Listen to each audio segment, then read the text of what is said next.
जय श्री राम मित्रों। तो आज हम पहुंच गए अपने बाबा श्री स्वयं भूवाला जी के धाम में। देखिए, लोग समाज में भारतीय संस्कृति को दूषित करने पे लगे हैं। मेरा एक बहुत बड़ा संकल्प है। इस संकल्प में आप सब लोग हमारे साथ आइए। और मेरा संकल्प क्या है वो मैं आपके लिए बाद में बताऊंगा, लास्ट में बताऊंगा। वीडियो बिल्कुल भी स्किप ना करें और वीडियो को देखें। वास्तविकता में कोशिश करने वालों की कभी हार नहीं होती। मैं ये मानता हूँ कि मैं बहुत बड़ा धाम नहीं बना सकता, लेकिन मैं इतना जानता हूँ कि मैं प्राकृतिक सौंदर्य तो बना सकता हूँ। मैं अपनी छोटी-मोटी कमाई से जो भी पांडित्य कर्मकांड या अपनी खेती-पाती से जो भी कमाई होती है, उससे ये मेरा सपना है कि मैं बाबा स्वयंभू वाला जी का बड़ा सुंदर धाम बनाऊँ और निरंतर स्वयं वहाँ जाकर बाबा के दरबार में ये बाबा का जो बाबा के धाम के लिए जो भूमि हमने दी है, ये स्वयं हमारे नाम की ज़मीन है और ये हमने बाबा के लिए समर्पित कर दी।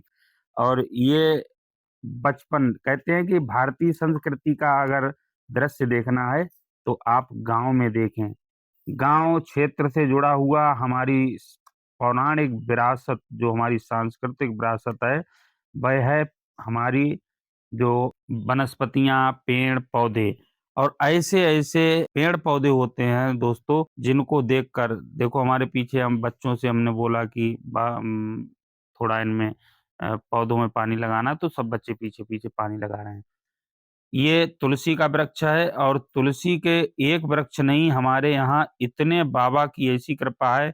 लोग कहते हैं कि हमारे तुलसी माता सूख जाती हैं, कि वो नष्ट हो जाती हैं। लेकिन बाबा की विशेष कृपा यहाँ ऐसी है कि बाबा को किसी भी समय, किसी भी सीज़न में तुलसी ना मुरझाती हैं, ना सूखती हैं। ये सबसे बड़ा रहस्य है हमारे बाबा स्वयंभू बालाजी हनुमत धाम का। आप हमारे पीछे देख रहे हैं, वहीं से बाबा का प्राकट्य हुआ था। तमाम साधु, संत, ब्राह्मण, आचार्य, ढोंगी, पाखंडी लोग आए। उन लोगों ने हमसे कहा कि महाराज जी आप हमें यहाँ पर रख लीजिए, हम 6 महीने में यहाँ बहुत बड़ा धाम बनाएँगे। लेकिन नहीं, बाबा ने जब हमारे लिए ये सेवा का अवसर दिया, और ये ऐसा नहीं है प्रकट हुए, ये पुराना यहाँ पर एक मठ मंदिर था, जिसका एक पट्टा भी छूटा हुआ है बाबा का। तो उसी पहले यहाँ पर गाँव हुआ करता था, किसी अचानक किसी बीमारी, हैजा इत्यादि बीमारी में वो गाँव बिछड़ गया, सब इधर-उधर भाग गए। तो उस वजह से ये मंदिर पता नहीं कौन से काल में इसे नष्ट किया गया, बाबा की मूर्ति ज़मीन में दफ़न कर दी गई। लेकिन समय बदलते जब यहाँ से लेवलिंग में मिट्टी वग़ैरह हटी और फिर जंगली जानवरों ने गड्ढा खोदा, तो यहाँ बाबा की प्रतिमा निकली। लेकिन मैं ये नहीं मानता कि भगवान प्रकट हुए हैं, लेकिन ये मानता हूँ कि यहाँ पहले समय से ही कोई बाबा का हनुमान जी का मठ या मंदिर रहा होगा। यहाँ का सौंदर्य देखिए आप, चारों तरफ एकदम हरी-भरी हरियाली, बहुत विशालकाय पीपल का वृक्ष और इतना शांत जीवन है।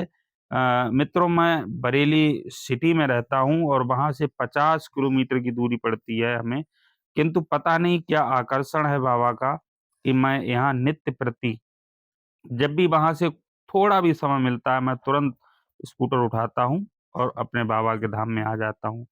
आप लोगों से मैं इसलिए नहीं कहूँगा कि वीडियो देखिए, कि मुझे बहुत बड़ी प्रसिद्धि चाहिए, बस इसलिए कहूँगा कि यदि इस तरह से आपकी आस्था, आपकी लगन यदि भगवान में है, तो ये परम सत्य है कि आपको कोई भी परास्त नहीं कर सकता। जैसा कि मैंने बोला था, लहरों से डर के नौका पार नहीं होती, कोशिश करने वालों की कभी हार नहीं होती। ये बाबा के दरबार में हमने नल लगवाया था और सौर ऊर्जा लगाई थी यहाँ पर। भगवान की ऐसी अद्भुत कृपा है, ये सब चीज़ें अपने आप होती चली गईं। और वैसे भी बचपन में एक एक कविता पढ़ी थी, "न हो साथ कोई अकेले चलो तुम, सफलता तुम्हारे चरण चूम लेगी।" ज़रूरी नहीं, हर व्यक्ति बहुत बड़ा अमीर पैदा हो, बहुत बड़ा भक्त पैदा हो, लेकिन हाँ, अपनी सांस्कृतिक विरासत को जब वह देखता है, अपने इतिहास को यदि पढ़ता है, तो उसके जीवन में बहुत बड़े-बड़े परिवर्तन होते हैं। उन्हीं परिवर्तनों के साथ हमारे जीवन में जो परिवर्तन हुआ, वह परिवर्तन हुआ कि मैं प्रकृति से जुड़ूँ। वास्तविक में जो सुख, जो आनंद, जो जीवन, जो स्वास्थ्य लाभ प्रकृति में है, ये आनंद आपको पूरी सृष्टि में कहीं मिलने वाला नहीं। इसलिए मेरी ये राय रहती है, मैं सबको यही बोलता हूँ कि भैया प्राकृतिक आनंद खूब लीजिए। मेरी बातों से आप भले ही सहमत ना हों, लेकिन मैं पुष्पेंदु कुशेष्ट जी को सुनता हूँ और तमाम हमारे ऋषि-मुनि, महर्षियों का जो ग्रंथ आदि हैं, उनका भी हमने बड़े अच्छी तरह से अध्ययन किया। उस अध्ययन में मैंने जहाँ तक पाया, तो मुझे यही लगा कि धर्म न दूसर सत्य समाना। गोस्वामी जी ने तुलसीदास रामायण में लिखा है, आगम निगम पुराण बखाना। तो मैं सत्य को ही सबसे बड़ा धर्म मानता हूँ।